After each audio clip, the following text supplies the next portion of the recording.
Thank you. Good morning. Thank y'all for being here, and thank you for being in Alabama. We are proud that you are here. Unless one has served in the military, one can't fully comprehend the level of service and sacrifice that is required.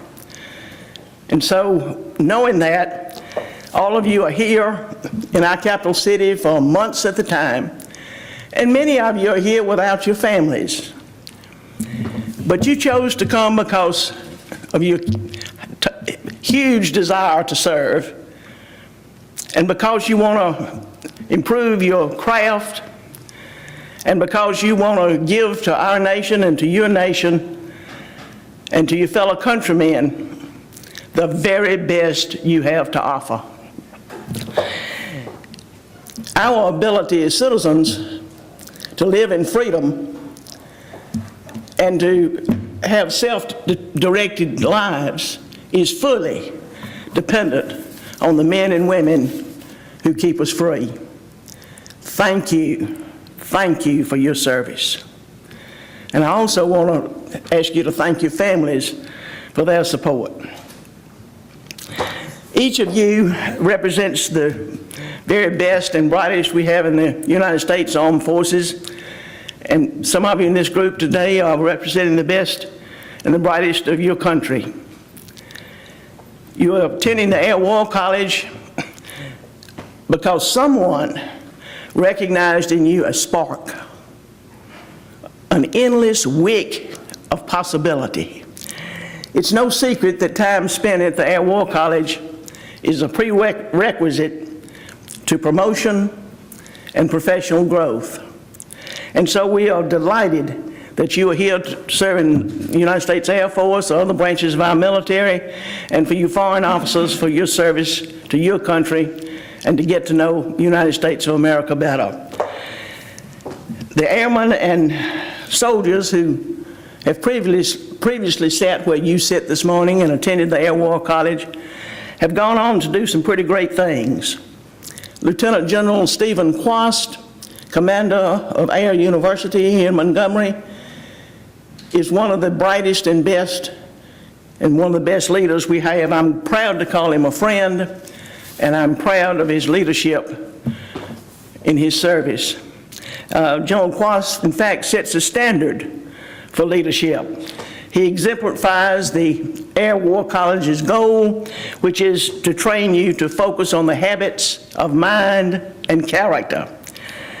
And sitting like today where you sit, Colonel Jeff Dunn once sat. He's now retired from the United States Air Force, and he now serves in my cabinet as Commissioner of the Department of Corrections. As I work closely with Jeff, I fully am aware of the virtues that the Air War College teaches people as I see him live it out every day. Jeff provides our state with strategic leadership to address tough problems. He's not afraid to take bold action to achieve positive results, and he and General Quast are both examples that demonstrate what happens to people who've been through the Air War College. Each of you is already known as a leader, whether you are an able airman or a good soldier or nobler defender of our freedoms. Each of you is already a leader, so that's not the question. You're here not because of what you're already at your peak, but you are here to fine-tune your personal skills so that you may be an effective leader in your career. The goal of the Air War College is to fine-tune you.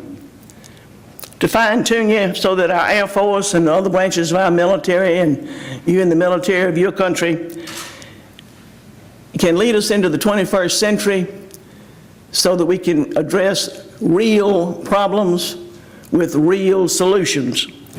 Warfare in today's global and technology-driven age requires that each of you remains adaptable, teachable, and willing to seize on opportunities while always assessing and respecting the risks that are involved. So let me encourage you to make your time here at AWC more than just a step in your career, but embrace General Quast's vision and become a military leader who's prepared, unafraid, and ready to lead. You know, as I survey this room, I don't have a clue what the future holds for you. Whether you'll be a General Quast and choose the military path that one day molds the future military by grooming young men and young women, or some of you may be like Commissioner Dunn and do great things with a career in the private sector or even in government. But whatever your trajectory is, know this: leadership is not defined by what you know, but leadership is defined by what you are willing to do with what you know. General Tommy Franks, a four-star general, some of you may have remembered, led our forces in Afghanistan, and he tells a story of the advice that his father gave him when he, General Franks, had just become a second lieutenant. His father came up to him and said, "Son, I'm just mighty proud of you, but I want you to do one thing." "What's that, Dad?" He said, "As you continue your military career, I want you to be feisty." And he said, "I don't mean to be arrogant or holier than thou or demonstrate that you think you're better than anybody else. No, feisty, that's not what I mean. I want you to be feisty." F stands for focus. E stands for energy. I stands for integrity. S stands for solve problems, don't create them. T stands for take the blame when nobody else will. And Y stands for yes, sir, I do windows and whatever else it takes. Feisty. That's pretty good advice. I truly hope you will enjoy your time here in our great state of Alabama. Enjoy some of our food. Try our iced tea. Visit our mountains, our caves, our lakes, and yes, our Gulf beaches. They are beautiful. And from now on, folks, I hope you will consider yourselves as an adopted Alabamian. As governor of our great state, I am proud to welcome you here, and I am proud to say that now Alabama is your home. So may God continue to bless each of you, your families, your military, and where you serve, in the armed forces of the United States. And may God continue to bless the great state of Alabama and the United States of America. Thank y'all so much for your service. God bless. I'd like to thank you for taking time out of your busy schedule to meet with us today, and I'd like to share a little experience I had with coming to Montgomery. The first few days I was here, I went to the Publix, the supermarket, to get some groceries, and I come up to the cash register, and this lady that's there starts a conversation, and within the time that she takes care of all my groceries, I know all about her family. I know the names of her grandchildren. I know what she likes to cook, where she goes to church. You bought a lot of groceries. I did. I have a big family too. So, but that exemplifies the very warm welcome I experienced, and I think I can speak on behalf of our class coming to Montgomery. So thank you to the people of Alabama for showing us that southern hospitality. But it's for real. It is. It is. Thank you so much. Thank you so much. Thank you.